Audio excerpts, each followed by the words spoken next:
guys, good morning for today's video ay nandito tayo ngayon sa Firing Range San Juan LU Shooters Club at magsisiro tayo ng unit at sapagka napaaga naman ang dating natin kaya ang ginawa natin ay nag-set up muna tayo ng isang course of fire para meron tayong lalaruin kasama ng mga tropa natin na pupunta rito mamaya para makapag-ensayo po kami. Okay, kasama ko pala ang nagsiset up dito si Bornokski at sa katip si Patrick Ski.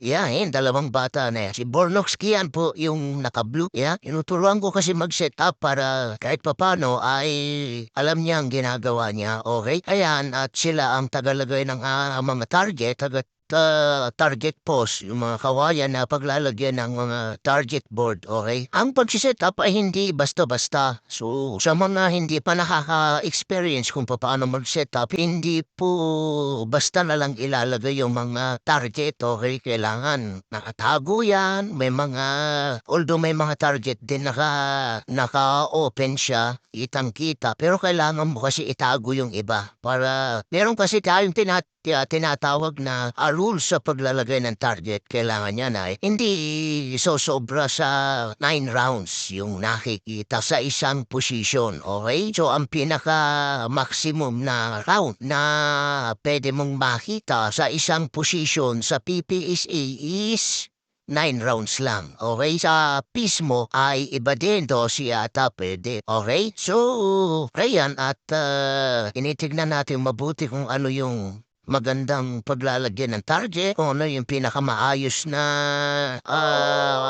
parte, location ng mga target natin. Okay, yung mga kasama kong dalawang bata dyan ay, ayun, sila yung tagalagay, ako ang tumitingin dun sa may fault line. Madulas yung ating range kasi katatapos ng ulan, kaya sinet up ko lang dun sa may mga bato-bato. Bali doon lang kami tatakbo, hindi kami tatakbo dun sa may mga damo na medyo basa pa yung puti kasi madulas. So, bali na simple lang yung inilagay kong course of fire. Pati yung fault line ay napakasimple lang din. Isang diretso lang na medyo diagonal. Pero nilagay natin yun sa may, sa may bato-bato para safe sa mga shooter. Makakasama natin na magpa-practice. At ito nga at umpisa na namin yung practice kasama ng mga nanggaling sa Australasia FC Championship 2024 at napakarami namin natutunan sa mga ikwinento po nila doon sa kanilang tinalihan na patimpalak sa Bali, Indonesia. So, nakaka-proud sapagkat maraming mga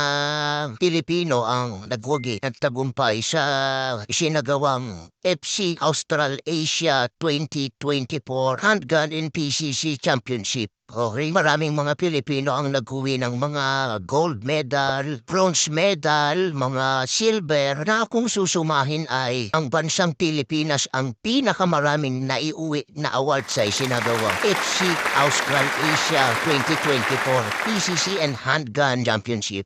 So, shout out po sa lahat ng mga naglaro. Shout out po sa lahat ng mga Pilipino na mandirigma na sumali po sa nasabing shooting competition sa Bali, Indonesia. At yun nga ang ating mga member po, mga advisor na tagapanguna po sa ating gun club tulad nila Sir Kilido, Sir Jimmy Puapi, Sir Erwin Tuazo, Sir Marcial Sagmi, Sir Gilbert Atiwan, Sir Deme Arrano. Yan yung ating mga mandirigma naman na sumabak sa laro sa Bali, Indonesia. At shout din po sa inyong lahat mga bossing. Maging si Ma'am Lily ay pumunta rin po sa Bali, Indonesia. So pagkatapos po ng practice namin, syempre, yun na, nagkukwentuhan, kinukwento po ng mga nanggaling nga po sa Bali, Indonesia yung kanilang experience. Ayun nga, napakarami naming natutunan guys. Yung mga rules, yung mga kung gaano sila ka-stricto, gaano kaselan,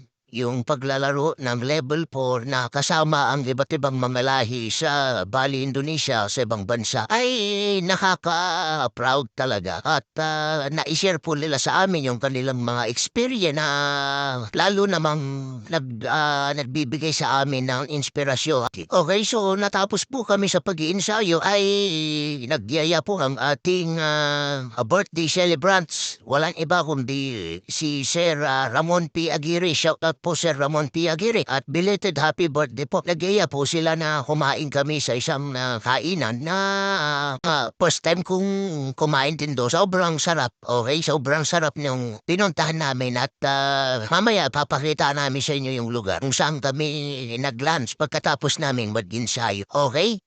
At dito nga kami kumain guys sa tabing dagat na napaka-presko ng hangin at bago pa pala kami dumating dyan ay nai-order na yung aming pagkain na steak at saka mashed potato. Napakasarap ng kanilang inihain na pagkain para sa amin. Salamat po kay Sir Ramon P. Aguirre and belated happy birthday po.